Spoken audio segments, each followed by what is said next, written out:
जैसा कि दुनिया जानती है भारत की आन बान शान यानी इंडियन आर्मी के दमखम के बारे में, लेकिन अब देश की सेना की ताकत को और भी ज्यादा बढ़ाने की तैयारी हो रही है।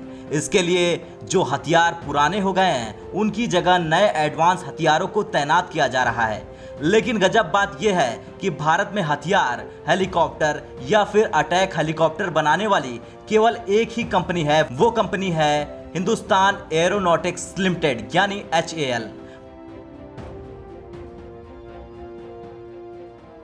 वैसे शुरू में जब ये कंपनी बनी थी तो इसके पास उतना काम नहीं था। इसके पीछे की वजह है पहले स्वदेशी हथियारों पर भी ध्यान नहीं दिया जाता था, लेकिन अब जब मोदी सरकार सत्ता में आई है तो HAL को स्वदेशी हथियारों के इतने नए ऑर्डर मिलने लगे हैं कि अब HAL को अपनी क्षमता बढ़ाने की आवश्यकता महसूस होने लगी है। लेकिन यहाँ एक बात यह भी साफ है कि अकेला HAL देश के अंदर यानी स्वदेशी और देश के बाहर यानी विदेशी डिमांड को पूरा नहीं कर सकता। ऐसे में आवश्यक है कि हथियारों के भी निर्माण के क्षेत्र में प्राइवेट कंपनियों को बढ़ावा दिया जाए। लेकिन इन सब अड़चनों के बावजूद भी फिर भी अकेले HAL के दम पर भारत ने बड़ी छलांग लगाई है और इसी कड़ी में HAL भारतीय वायुसेना को लाइट कॉम्बैट का पहला बैच सौंपने वाला है।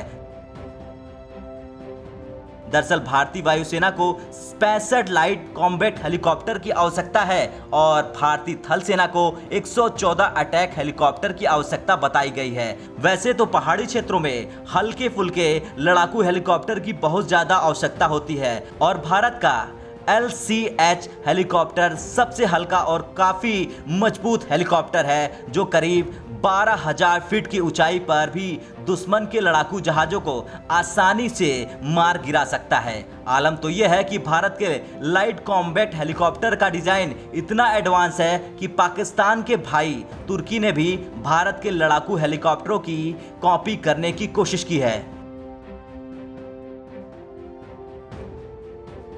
खैर, मौजूदा वक्त में भारत के पास पुराने Mi-25 और Mi अटैक हेलीकॉप्टर हैं, लेकिन जल्द ही रूसी हेलीकॉप्टर चरणबद्ध होने की प्रक्रिया में होंगे। तो वहीं पूरी दुनिया का सबसे एडवांस अमेरिकी मूल का अपाचे हेलीकॉप्टर भी भारतीय वायुसेना के लिए धमाल मचाने के लिए तैयार है। लेकिन पहली बार ऐसा होगा कि जल्द ही अटैक हेलीकॉप्टरों के मामले में भारत के पास विदेशी अटैक हेलीकॉप्टर से कहीं ज्यादा स्वदेशी हेलीकॉप्टरों की संख्या हो जाएगी, जिसके बाद ये कहना गलत नहीं होगा कि भारत स्वदेशी हथियारों को बढ़ावा दे रहा है और आत्मनिर्भरता की ओर बड़ा कदम उठा रहा है। ब्यूरो रिपोर्ट, भारत तक।